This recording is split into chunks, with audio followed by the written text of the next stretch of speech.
بسم اللہ الرحمن الرحیم۔ شروع اللہ کے نام سے جو بڑا مہربان اور نہایت رحم والا ہے۔ محترم دوستوں، چوتھی مرتبہ تعمیر کعبہ قریش مکہ نے اس لیے کی تھی کہ ایک عورت نے کعبے کو دھونی دینی چاہی تو ایک شرارہ غلاف کعبہ پر گر گیا، جس کی وجہ سے ہر طرف آگ لگ گئی تھی اور ہر سمت سے دیواریں پھٹ کر کمزور ہو گئی، اور کچھ ہی عرصے کے بعد مکہ مکرمہ میں سیلاب امڈ آیا، جس سے حفاظت کے لیے اہل مکہ نے حفاظتی بند بھی بنایا ہوا تھا، مگر سیلاب اس قدر زور کا تھا کہ بند بھی ٹوٹ گیا اور سیلاب کا پانی خانہ کعبہ میں داخل ہو گیا تھا، جس کی وجہ سے کعبے کی دیواروں میں شگاف پڑ گئے تھے اور دیواریں منہدم ہونے لگی۔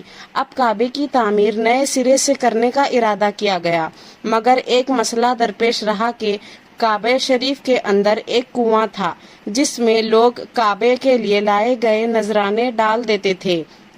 اس کنویں کو کعبے کا خزانہ کہا جاتا تھا۔ ایک مرتبہ ایک چور نے اس خزانے کو چرانے کی کوشش کی، مگر وہ اسی کنویں میں ہی مر گیا۔ اس کے بعد اللہ تعالیٰ نے اس خزانے کی حفاظت کے لیے ایک سانپ جو کہ ایک اژدہا کی مانند تھا، اس کو تعینات کر دیا، جو کہ ہر وقت کنویں کے منڈیر پر بیٹھا رہتا تھا۔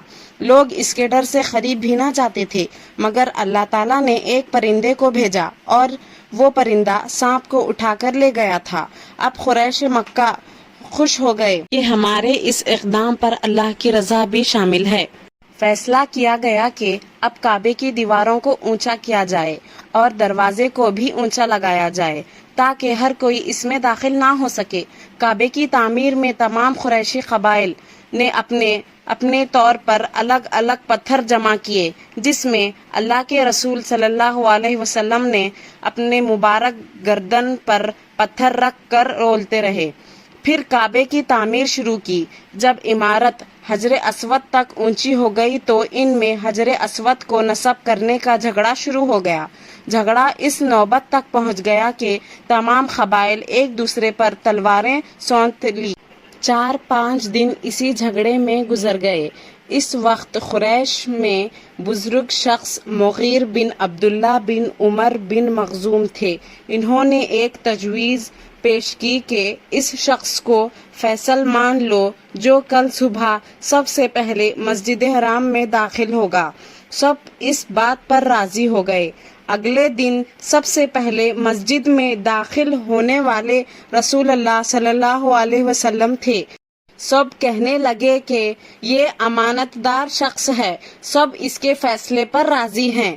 جب آپ نبی کریم صلی اللہ علیہ وسلم نے تمام صورتحال دیکھی تو فرمایا، میرے پاس ایک کپڑا لاؤ۔ جب کپڑا لایا گیا تو آپ صلی اللہ علیہ وسلم نے اپنے دست مبارک سے حجر اسود اس میں رکھ دیا اور فرمایا، ہر قبیلہ اس کپڑے کا کوئی نہ کوئی کنارہ پکڑ لے، پھر سب مل کر اٹھاؤ۔